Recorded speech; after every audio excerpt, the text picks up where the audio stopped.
आइए हिंदी क्लास में हम आज रामनरेश त्रिपाठी के अभ्यास प्रश्न पर चर्चा करते हैं। रामनरेश त्रिपाठी स्वदेश प्रेम इनकी कविता का शीर्षक था, जो आपने अभी पिछले वीडियो में पढ़ा। इनके अभ्यास प्रश्न का पहला प्रश्न है कि रामनरेश त्रिपाठी का जन्म कब और कहाँ हुआ था। तो इसको जीवन परिचय में आपने पढ़ा है कि पंडित रामनरेश त्रिपाठी का जन्म 1889 ईस्वी में जौनपुर जिले के कोयरीपुर नामक गांव में हुआ था। ठीक है। दूसरा प्रश्न है रामनरेश त्रिपाठी के पिता का नाम बताइए। तो इसको भी आप जानते हैं कि इनके पिता का नाम पंडित रामदत्त त्रिपाठी था। तीसरा प्रश्न है राम त्रिपाठी द्वारा रचित 2 कृतियों का उल्लेख करिए। तो एक खंडकाव्य इन्होंने लिखा, खंडकाव्य कह सकते हैं, कविता संग्रह था। स्वप्न, मिलन, पथिक, मानसी, ये इनकी प्रसिद्ध कृतियाँ रही हैं। इनमें से किसी भी 2 कृति का नाम आप लिख सकते हैं, स्वप्न, मिलन, पथिक, मानसी। ठीक है। अगला है रामनरेश त्रिपाठी की भाषा शैली क्या है। तो भाषा तो शुद्ध खड़ी बोली रही है। ठीक है। और शैली के रूप में अगर हम बात करें तो वर्णनात्मक और उपदेशात्मक 2 प्रकार की शैलियों का प्रयोग किया रामनरेश त्रिपाठी ने अपनी कविताओं में। 5वां है मृत्यु एक विश्राम स्थल है। इस पंक्ति का भावार्थ लिखिए। मृत्यु एक विश्राम स्थल है। विश्राम माने थकान मिटाने का स्थान। जिस प्रकार किसी कार्य को करने के बाद हमें थकान होती है और थकान मिटाने के लिए हम विश्राम करते हैं, वैसे ही अगर जीवन को एक यात्रा मान लिया जाए, एक लंबी यात्रा मान लिया जाए, तो मृत्यु एक वह स्थान है बच्चों कि इस जीवन रूपी लंबी यात्रा का जहाँ पर सारी थकान आके मिटाई जाती है। इसीलिए यहाँ लिखा है मृत्यु एक विश्राम स्थल है। ठीक है। कि मृत्यु जो है वह थकान मिटाने का एक स्थान है, यानी जीवन रूपी यात्रा का वह थकान मिटाने का विश्राम स्थल है, वह एक स्थिर होने का स्थान है, रुकने का स्थान है। आगे है विस्तृत उत्तरीय प्रश्न में रामनरेश त्रिपाठी के जीवन परिचय देते हुए उनकी रचनाएं लिखी हैं। तो इसको आपने जीवन परिचय में लिखा हुआ है। आपको व्याख्या करनी है, व्याख्या के बारे में आया हुआ है। ये चीज़ खा वाला आपको व्याख्या करना है। विश्वत रेखा का वासी जो जी लेता नित हाँफ हाँफ कर, ठीक है, इसको आपको व्याख्या करनी है। आइए अगला हम देखते हैं आगे।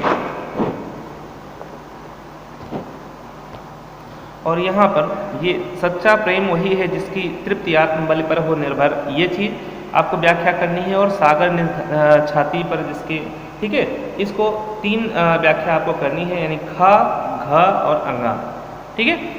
अब काव्य के सौंदर्य का प्रश्न है आया हुआ है, इसकी हम चर्चा कर लेते हैं। काव्य के सौंदर्य पे कि मृत्यु एक है विश्राम स्थल, इस पंक्ति में अलंकार व रस बताइए। तो अलंकार इसमें रूपक और श्लेष 2 अलंकार हैं और रस शांत है। सोरठा छंद का लक्षण उदाहरण लिखिए। तो सोरठा छंद आप जानते हैं, यह एक सोरठा एक अर्ध सम्मात्रिक छंद है। इसमें 4 चरण होते हैं। इसके पहले और तीसरे चरण में 11-11 मात्राएं, दूसरे और चौथे चरण में 13-13 मात्राएं होती हैं। उदाहरण के तौर पे आप दे सकते हैं कि रहीमन मोह न सुहाय अमी पियावत मान बिनु, रहीमन मोह न सुहाय अमी पियावत मान बिनु, जो विष देत बुलाए प्रेम सहित मरिबो भलो। तो इसका उदाहरण आप दे सकते हैं उदाहरण का, या कोई और दूसरा सोरठा का उदाहरण लिख सकते हैं। छंद आपको पढ़ाया जा चुका है। स्वदेश प्रेम कविता से रूपक अलंकार के 3 उदाहरण लिखिए। तो जब आप कविता देखेंगे तो जहाँ पर रूपी शब्द हमने अलंकार बताया है कि जहाँ पर उपमेय में उपमान का अभेद हो, यानी दोनों में अंतर समाप्त हो जाए, ठीक है, अभेद रूपी आरोप हो, यानी दोनों में अलग कह सकते हैं अलग न दिखाई पड़े दोनों, रूप चाहे उपमेय को उपमान मान लिया जाता हो या उपमान को उपमेय मान लिया जाता हो, वहाँ पर रूपक अलंकार होता है। इसको पहचानने के लिए बताया था योजक चिन्ह लगा होता है ज़्यादातर, और व्याख्या करने पर रूपी शब्द दोनों के बीच में आ जाता है। तो आप कविता से जब छांट के देखेंगे, देखने का प्रयास करेंगे, तो वहाँ आपको मिलेगा, एक जगह मिलेगा कि धरा शिरोमणि मातृभूमि पर कर देता है प्राण निछावर। धरा शिरोमणि मातृभूमि पर कर देता है प्राण निछावर। ठीक है। तो धरा शिरोमणि में यहाँ पर रूपक अलंकार है। दूसरा है कि जीव जहाँ से फिर चलता है धारण कर नव जीवन संबल। तो जीवन संबल में यहाँ भी रूपक अलंकार है। फिर तीसरा अगर देखेंगे तो आएगा, आपको मिलेगा कि फिर नूतन धारण करता है काया रूपी वस्त्र बहाकर। यहाँ तो स्पष्ट लिखा हुआ काया रूपी, रूपी शब्द आया हुआ है, तो यहाँ पर रूपक अलंकार है। ठीक। तो दूसरा हम देखते हैं का, दूसरे का कि त्याग बिना निष्प्राण प्रेम है, इसकी सार्थकता बताइए। कि त्याग के बिना प्रेम जो है वो निष्प्राण होता है, तो इसकी सार्थकता बताना है। तो देखिए होता क्या है कि सच्चे प्रेम के लिए त्याग की भावना परम आवश्यक होती है। अगर सच्चा प्रेम प्राप्त करना है किसी भी चीज़ से, तो कहते हैं निष्काम प्रेम होना चाहिए। त्याग की भावना उस व्यक्ति के अंदर होनी ही चाहिए। जैसे आपको सफलता प्राप्त करनी है तो निश्चित तौर से सुखों का त्याग आपको करना ही होगा। अगर आप सुखों का त्याग नहीं करते हैं तो आप अच्छे अंकों से पास नहीं हो सकते हैं, आप परीक्षाओं में अच्छे अंक नहीं ला सकते हैं, ठीक है, कंपटीशन नहीं पास कर सकते हैं। इसलिए त्याग बहुत आवश्यक है।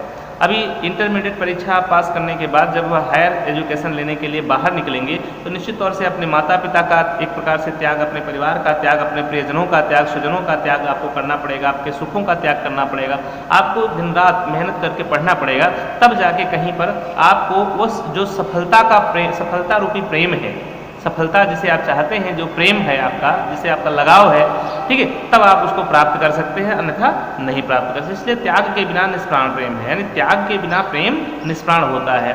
अगर त्याग प्रेम आपको चाहिए, किसी चीज़ से लगाव आपका होता है, तो निश्चित तौर से त्याग उसमें मस्ट होता है, त्याग आवश्यक होता है। अगला है नीचे दिए गए शब्दों के दो पर्यायवाची शब्द लिखिए। सागर, नदी, सूर्य, भूमि, काया। तो इनके पर्यायवाची आप लिख सकते हैं, आप इसको लिख लेंगे, ठीक है। तो इस तरह से ये रामनरेश त्रिपाठी का ये जो चैप्टर था ये समाप्त हुआ।